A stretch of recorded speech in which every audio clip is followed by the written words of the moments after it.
Hello बच्चों, let's see the question.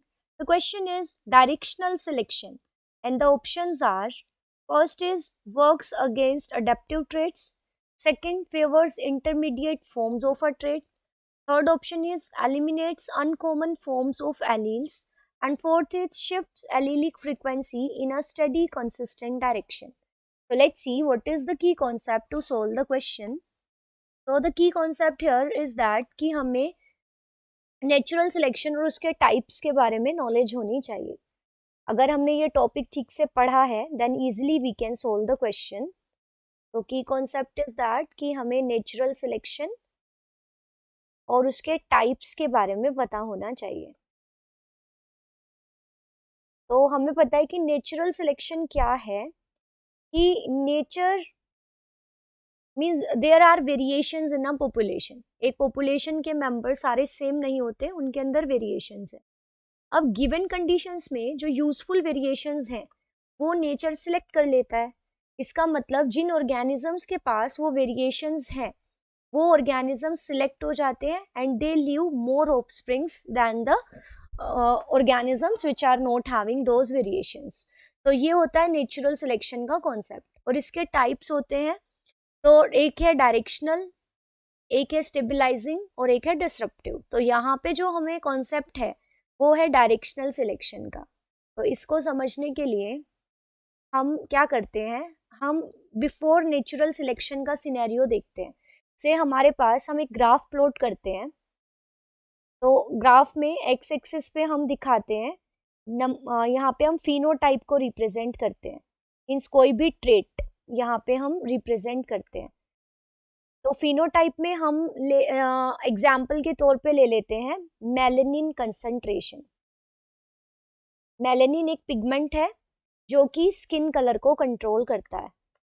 तो जितना ज़्यादा मेलानिन का कंसंट्रेशन होगा बॉडी में उतना ही ज़्यादा स्किन का कलर डार्क होगा. और यहाँ पे वाई एक्सिस पे हम दिखा देते हैं number of individuals with that particular trait, number of individuals. तो ये वाई एक्सिस पे हम दिखा देते हैं. तो नेचुरल सिलेक्शन से पहले का सिनेरियो क्या था कि एक पॉपुलेशन थी, उसमें से ऐसे था, इस तरह की पॉपुलेशन थी. ये वाला जो पॉइंट है जहाँ पे आपको पीक दिख रही है, ये वाला पॉइंट, ये था average melanin concentration. So this is the average, ये वैल्यू एवरेज है. इसका मतलब सबसे ज़्यादा ऑर्गेनिजम्स, मतलब इस पॉपुलेशन में 3 तरह के ऑर्गेनिजम्स देखने को मिल रहे हैं. इधर जो ऑर्गेनिजम्स दिख रहे हैं उनके अंदर मेलानिन की कंसंट्रेशन है कम, और इधर जो ऑर्गेनिजम्स हैं उनमें मेलानिन की कंसंट्रेशन है ज़्यादा. इसका मतलब ये डार्क है, और जिनमें मेलानिन की कंसंट्रेशन कम है वो लाइट कलर के हैं, और ये एवरेज वैल्यू है. तो अभी ऑर्गेनिज्म ये एवरेज वैल्यू वाले हैं. तो ये 3 तरह के इंडिविजुअल्स इसमें है. और ये मेलानिन कंसंट्रेशन हम ले रहे हैं मोथ्स के अंदर. अब एक सर्वे हुआ था जिसमें पता चला था कि इंडस्ट्रियलाइजेशन से पहले, मीन्स बिफोर इंडस्ट्रियलाइजेशन का कॉन्सेप्ट हम यहाँ पे लगाएं. इंग्लैंड के अंदर एक स्टडी हुई कि इंग्लैंड में इंडस्ट्रीज सेटअप होने से पहले, अब जब इंडस्ट्रियलाइजेशन ही नहीं हुआ तो पोल्यूशन कम था. तो जो ट्रीज थे, ये ट्रीज है, तो इनके पोल्यूशन की एब्सेंस में इनके ट्रंक पे लाइट कलर की लाइकेंस ग्रो करती थी. और लाइट कलर की लाइकेंस ग्रो होने से यहाँ पे जब मोथ बैठते थे तो लाइट मोथ और डार्क मोथ दोनों यहाँ पे ट्री ट्रंक पे बैठेंगे.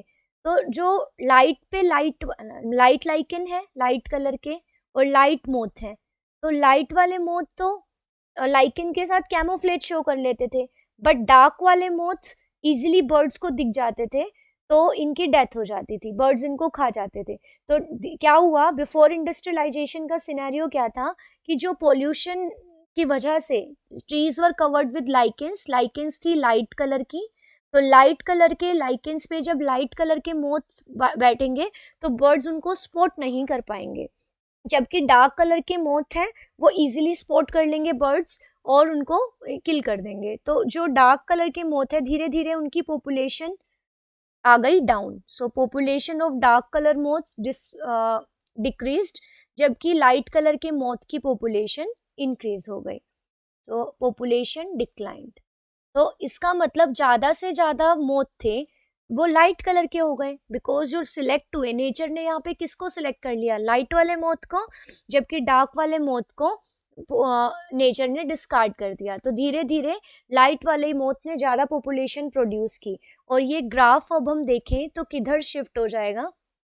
तो अगर हम इस ग्राफ को बनाएं अब, तो इधर हम बनाते हैं सेम वही ग्राफ हम बना रहे हैं। यहाँ पे हम मोथ दिखा रहे हैं, मोथ के अंदर मेलानिन कंसंट्रेशन हम रिप्रेजेंट कर रहे हैं, और इधर हम दिखा रहे हैं नंबर ऑफ इंडिविजुअल्स और number of moths with that particular melanin concentration. तो यहाँ पे लाइट कलर के मोथ सिलेक्ट हुए हैं, तो ये ग्राफ इधर शिफ्ट हो जाएगा, पीक इधर शिफ्ट हो जाएगी, जबकि एवरेज वैल्यू और डार्क कलर के मोड डिस्कार्ड हो जाएंगे। सो डार्क वाले मोड डिस्कार्ड हो गए, एवरेज वैल्यू डिस्कार्ड हो गई, और ज़्यादा से ज़्यादा मोड्स अब पीक किधर शिफ्ट हो गई, लाइट कलर के तरफ। तो अब हम देख रहे हैं कि एक पर्टिकुलर डायरेक्शन के अंदर मोड्स की पॉपुलेशन शिफ्ट हो गई, एक पर्टिकुलर डायरेक्शन में सिलेक्शन हुआ जो कि एवरेज वैल्यू से दूर है, एवरेज वैल्यू भी सिलेक्ट नहीं हुई। तो इस तरह का सिलेक्शन एक डायरेक्शनल सिलेक्शन कहलाता है। तो अब हम यहाँ से ऑप्शन चूज करते हैं।